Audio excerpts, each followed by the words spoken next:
ನಮಸ್ತೆ ಆತ್ಮೀಯ ಮಿತ್ರರೇ, ತಮಗೆ ವರನಿಧಿ ಕನ್ನಡ ನ್ಯೂಸ್ಗೆ ಆತ್ಮೀಯ ಸ್ವಾಗತ. ಇದು ಜನಪರ, ವಸ್ತುನಿಷ್ಠ, ನಿಖರ ಹಾಗೂ ಸತ್ಯದ ಹಾದಿಯಲ್ಲಿ. 17ನೇ ಬೆಂಗಳೂರು ಅಂತಾರಾಷ್ಟ್ರೀಯ ಚಲನಚಿತ್ರೋತ್ಸವದ ರಾಯಭಾರಿ ಪ್ರಕಾಶ್ ರಾಜ್, ಸಮಾಜಕ್ಕೆ ಆದ ನೋವನ್ನು ಸಿನಿಮಾಗಳು ದಾಖಲಿಸಬೇಕು ಎಂದು ಚಲನಚಿತ್ರೋತ್ಸವದ ಪ್ರಶಸ್ತಿ ಪ್ರದಾನ ಸಮಾರೋಪ ಸಮಾರಂಭದಲ್ಲಿ ಶುಕ್ರವಾರ ಬೆಂಗಳೂರಿನ ಲಾಲು ಮಾಲ್ನಲ್ಲಿ ಕರೆ ಕೊಟ್ಟಿದ್ದಾರೆ. ಹಾಗೆಯೇ ಭಾಷೆ ಬೇರೆ ಬೇರೆ ಆದರೂ ಭಾವನೆ ಒಂದೇ, ಬೇರೆ ಬೇರೆ ವ್ಯಾಕರಣ ಇದ್ದರೂ ಅದರ ಗರ್ಭದಲ್ಲಿ ಗ್ರಹಿಕೆ ಒಂದೇ. ಚಿತ್ರೋತ್ಸವ ಎಂದರೆ ಪ್ರಪಂಚದ ವಿವಿಧ ಮಾನವೀಯ ಗ್ರಹಿಕೆಗಳನ್ನು ಹಂಚಿಕೊಳ್ಳುವ ವೇದಿಕೆ ಎಂದು ಅವರು ಹೇಳಿದರು.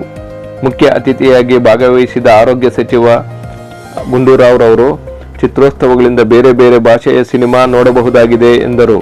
ಕರ್ನಾಟಕ ಚಲನಚಿತ್ರ ಅಕಾಡೆಮಿ ಅಧ್ಯಕ್ಷ ಡಾಕ್ಟರ್ ಸಾಧು ಕೋಕಿಲ ಮಾತನಾಡಿ, ಭಾರತದ ಅತಿ ದೊಡ್ಡ ಚಿತ್ರೋತ್ಸವ ನಮ್ಮದಾಗಿದೆ. ಈ ಸಮಾರಂಭದಲ್ಲಿ ಕರ್ನಾಟಕ ವಾಣಿಜ್ಯ ಮಂಡಳಿ ಅಧ್ಯಕ್ಷೆ ಡಾಕ್ಟರ್ ಜಯಮಾಲಾ ಇನ್ನೂ ಮುಂತಾದವರು ಹಾಜರಿದ್ದರು. ಈ ಬಾರಿ ರಾಷ್ಟ್ರಕವಿ ಡಾಕ್ಟರ್ GS ಶಿವರುದ್ರಪ್ಪನವರ ಪ್ರಸಿದ್ಧ ಗೀತೆಯಾಗಿರುವ ಸ್ತ್ರೀ ಎಂದರೆ ಅಷ್ಟೇ ಸಾಕೆ ಎಂಬ ಧ್ಯೇಯ ವಾಕ್ಯದೊಂದಿಗೆ 17ನೇ ಅಂತಾರಾಷ್ಟ್ರೀಯ ಚಿತ್ರೋತ್ಸವವನ್ನು ಆಚರಿಸಲಾಯಿತು. ದುಬೈನಲ್ಲಿ ಸಿನಿಮಾ ಮುಹೂರ್ತ. ಕನಸು ಹಂಚಿಕೊಂಡ ಆರ್ ಚಂದ್ರು. ಕನ್ನಡದ ಜನಪ್ರಿಯ ನಿರ್ದೇಶಕರು ಮತ್ತು ನಿರ್ಮಾಪಕರಾದ ಆರ್ ಚಂದ್ರು ತಾಜ್ ಮಹಲ್, ಕಬ್ಜಾ ಸೇರಿದಂತೆ ಹಲವು ಸಿನಿಮಾಗಳನ್ನು ನಿರ್ದೇಶಿಸಿದ್ದಾರೆ. ಅವರು ಇತ್ತೀಚೆಗೆ ನಿರ್ದೇಶಿಸಿರುವ ಫಾದರ್ ಸಿನಿಮಾ ಬಿಡುಗಡೆ ಸಂದರ್ಭದಲ್ಲಿ ದುಬೈನಲ್ಲಿ ಆಫೀಸ್ ಮಾಡಿ ಸಿನಿಮಾ ಮಾಡೋಣ ಎಂಬ ಆಲೋಚನೆ ಇದೆ ಎಂದು ಚಂದ್ರು ಅವರು ತನ್ನ ಅಭಿಪ್ರಾಯ ಹಂಚಿಕೊಂಡಿದ್ದಾರೆ. ಸೂ ಫ್ರಮ್ ಸೋ ಸಿನಿಮಾದ ಸಕ್ಸಸ್ ಫ್ಲೂಕ್ ಅಂತೆ, ಮಾರ್ಕೆಟಿಂಗ್ ಸ್ಟಂಟ್ ಅಂತೆ, ಕಾರ್ಪೊರೇಟ್ ಬುಕಿಂಗ್ ಗಿಮಿಕ್ ಅಂತಾರೆ ಎಂದು ರಾಜ್ ಬಿ ಶೆಟ್ಟಿ ಅವರು ಹೇಳಿದ್ದಾರೆ. ಹೊಸಬರ ತಂಡ ಕಟ್ಟಿಕೊಂಡ ರಾಜ್ ಬಿ ಶೆಟ್ಟಿ ಅವರು ಸೂ ಫ್ರಮ್ ಸೋ ಸೂಪರ್ ಹಿಟ್ ಆಗಿತ್ತು. ನಿರ್ದೇಶನ JP ತುಮ್ಮಿನಾಡು ಪ್ರಮುಖ ಪಾತ್ರದಲ್ಲಿ ರಾಜ್ ಬಿ ಶೆಟ್ಟಿ ಅವರು ನಟಿಸಿದ್ದರು. ಈ ಚಿತ್ರಕ್ಕೆ ನಿರ್ಮಾಪಕರಾಗಿ ಕೆಲಸ ಮಾಡಿದ್ದಾರೆ. ಅಂದಾಜು 4 ಕೋಟಿ ವೆಚ್ಚದಲ್ಲಿ ತಯಾರಾದ ಸಿನಿಮಾ 120 ಕೋಟಿಗೂ ಅಧಿಕ ಗಳಿಕೆ ಮಾಡಿ ಕರ್ನಾಟಕದ ಮನೆ ಮಾತಾಗಿತ್ತು.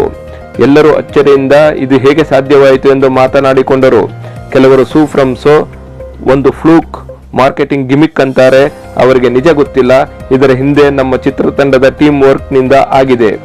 ರಾಜ್ ಬಿ ಶೆಟ್ಟಿ ಅವರು, ಈ ಚಿತ್ರಕ್ಕೆ 2.5 ತಿಂಗಳು ಕೆಲಸ ಮಾಡಿದ್ದೇನೆ, ಅದು ಯಾರಿಗೂ ಗೊತ್ತಾಗಲ್ಲ ಮತ್ತು ಎಲ್ಲರೂ ಶ್ರದ್ಧೆಯಿಂದ ಕೆಲಸ ಮಾಡಿದ್ದೇವೆ ಎಂದು ತಮ್ಮ ಅಭಿಪ್ರಾಯ ಹಂಚಿಕೊಂಡರು. JP ತುಮ್ಮಿನಾಡ್ರವರು 15 ವರ್ಷಗಳ ಅನುಭವ ಈ ಚಿತ್ರದಲ್ಲಿ ಕೆಲಸ ಮಾಡಿದೆ ಎಂದು ಹೇಳಿದರು. ಕನ್ನಡದ ಸಿನಿಮಾದ ಕಬ್ಜಾ, ತಾಜ್ ಮಹಲ್ ನಿರ್ದೇಶಕ ಮತ್ತು ನಿರ್ಮಾಪಕರಾದ ಆರ್ ಚಂದ್ರು ಅವರು ಇನ್ನು ಮೇಲೆ ಡಾಕ್ಟರ್ ಆರ್ ಚಂದ್ರು ಆಗುತ್ತಾರೆ. ಯಶಸ್ವಿ ವಿಭಿನ್ನ ಚಿತ್ರಗಳನ್ನು ನೀಡುತ್ತಿರುವ ಆರ್ ಚಂದ್ರು ರವರಿಗೆ ಮಣಿಪುರ ಇಂಟರ್ನ್ಯಾಷನಲ್ ಯೂನಿವರ್ಸಿಟಿ ಗೌರವ ಡಾಕ್ಟರೇಟ್ ಕೊಡುತ್ತಿದೆ. ಸಾಮಾನ್ಯ ವ್ಯಕ್ತಿ, ಯಾವುದೇ ಸಿನಿಮಾ ಅನುಭವವಿಲ್ಲದೆ ಹೊಸದಾಗಿ ಸಿನಿಮಾಗಳನ್ನು ನಿರ್ದೇಶಿಸಿ ಯಶಸ್ವಿಯಾಗಿದ್ದಾರೆ. RC ಸ್ಟುಡಿಯೋ ಸಂಸ್ಥೆ ಕಟ್ಟಿ ನಿರ್ಮಾಣಕ್ಕೂ ಕೈ ಹಾಕಿ ಯಶಸ್ವಿಯಾಗಿದ್ದಾರೆ. ಆರ್ ಚಂದ್ರು ಬ್ರಾಂಡ್ ಆಗಿ ಗುರುತಿಸಿಕೊಂಡಿದ್ದಾರೆ. ಕೋವಿಡ್ ಸಂದರ್ಭದಲ್ಲಿ ಸಾಕಷ್ಟು ಜನರಿಗೆ ಸಹಾಯ ಮಾಡಿದ್ದಾರೆ. 1 ಲಕ್ಷ ಗಿಡಗಳನ್ನು ನೆಡುವ ಮೂಲಕ ಸಮಾಜ ಸೇವೆಯನ್ನು ಮಾಡಿದ್ದಾರೆ. RC ಸ್ಟುಡಿಯೋ 100 ಜನರಿಗೆ ಉದ್ಯೋಗ ಕಲ್ಪಿಸಿದ್ದಾರೆ. ಶಿಡ್ಲಘಟ್ಟ ಬಳಿ ಇರುವ ಕೇಶವಾರದ ವ್ಯವಸಾಯ ಕುಟುಂಬದಿಂದ ಸಿನಿಮಾ ರಂಗಕ್ಕೆ ಬಂದಿದ್ದಾರೆ. ಕನ್ನಡದ ಖ್ಯಾತ ನಟ ಅರ್ಜುನ್ ಸರ್ಜಾರ್ ಅವರು ತಾವೇ ನಿರ್ದೇಶಿಸಿ ನಿರ್ಮಿಸಿದಂಥ ಚಿತ್ರ ಸೀತಾಪಯಣಂ ರಿಲೀಸ್ ಮಾಡಲು ತಯಾರಿ ನಡೆಸಿದ್ದಾರೆ. ಅದರಲ್ಲಿ ಮಗಳನ್ನು ನಾಯಕಿಯನ್ನಾಗಿ ಮಾಡಿ ನಾಯಕನಾಗಿ ನಿರಂಜನ್ ಮಿಂಚಲಿದ್ದಾರೆ. ಶಕ್ತಿ ಪ್ರಸಾದ್ ಮಗನಾದ ಅರ್ಜುನ್ ಸರ್ಜಾ ಅವರಿಗೆ ಬೇಗ ಕನ್ನಡ ಚಿತ್ರರಂಗದಲ್ಲಿ ಸಿಂಹದ ಮರಿ ಸೈನ್ಯದಿಂದ ಬಾಲ ಕಲಾವಿದರಾಗಿ ಪಾದಾರ್ಪಣೆ ಮಾಡಿದ್ದರು.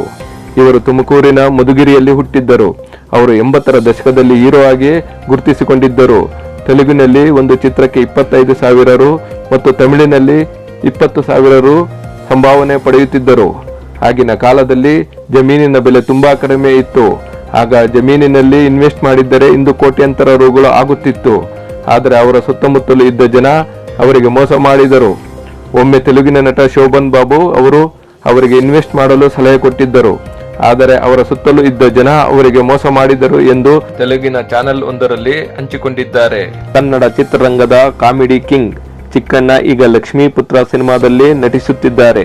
ಉಪಾಧ್ಯಕ್ಷ ಸಿನಿಮಾ ಸೂಪರ್ ಹಿಟ್ ಆದ್ಮೇಲೆ ಅವರ ಸ್ನೇಹಿತ AP ಅರ್ಜುನ್ ನಿರ್ದೇಶಿಸಿರುವ ಚಿತ್ರ. AP ಅರ್ಜುನ್ ತಮ್ಮದೇ ಬ್ಯಾನರ್ನಲ್ಲಿ ಈ ಚಿತ್ರ ನಿರ್ಮಾಣ ಮಾಡುತ್ತಿದ್ದಾರೆ. ಇತ್ತೀಚೆಗೆ ಕಾಶಿಯಲ್ಲಿನ ಮಣಿಕರ್ಣಿಕಾ ಘಾಟ್, ಗಂಗಾ ನದಿ ತೀರ, ಬನಾರಸ್, ಕಾಶಿಯ ಪ್ರಮುಖ ಸ್ಥಳಗಳಲ್ಲಿ ಶೂಟಿಂಗ್ ಮಾಡುತ್ತಿದ್ದಾರೆ. ಕ್ಲೈಮ್ಯಾಕ್ಸ್ನಲ್ಲಿ ಚಿಕ್ಕಣ್ಣ, ತಾರಾ ಸೇರಿದಂತೆ ಸುಮಾರು 60 ಜನ ಸಹ ಕಲಾವಿದರು ಚಿತ್ರೀಕರಣದಲ್ಲಿ ಭಾಗಿಯಾಗಿದ್ದರು. ಈ ಚಿತ್ರ ಅಪ್ಡೇಟ್ನಿಂದ ಚಿಕ್ಕಣ್ಣನ ಅಭಿಮಾನಿಗಳು ಖುಷಿಯಾಗಿದ್ದಾರೆ ಮತ್ತು ಈ ಚಿತ್ರ ಬೇಗ ಚಿತ್ರಮಂದಿರಕ್ಕೆ ಬರಲಿ ಎಂದು ಕಾಯುತ್ತಿದ್ದಾರೆ. ಇಂಥ ಪ್ರಮುಖವಾದ ವಸ್ತುನಿಷ್ಠ ವರದಿಗಳಿಗೆ ವರನಿಧಿ ಕನ್ನಡ ನ್ಯೂಸ್ ಅನ್ನು ಲೈಕ್ ಮಾಡಿ. ಸಬ್ಸ್ಕ್ರೈಬ್ ಮಾಡಿಲ್ಲವೆಂದರೆ ಸಬ್ಸ್ಕ್ರೈಬ್ ಮಾಡಿ, ಬೆಲ್ ಐಕಾನ್ ಒತ್ತಿ ಮತ್ತು ಕಮೆಂಟ್ ಮಾಡಿ. ಇದರಿಂದ ನಮಗೆ ನ್ಯೂಸ್ ಮಾಡಲು ಸ್ಫೂರ್ತಿ ದೊರೆಯುತ್ತದೆ ಹಾಗೂ ನಿಮಗೆ ನ್ಯೂಸ್ ಬೇಗ ಸಿಗುತ್ತದೆ. ಧನ್ಯವಾದಗಳು ಮಿತ್ರರೇ. ಜೈ ಹಿಂದ್, ಜೈ ಕರ್ನಾಟಕ.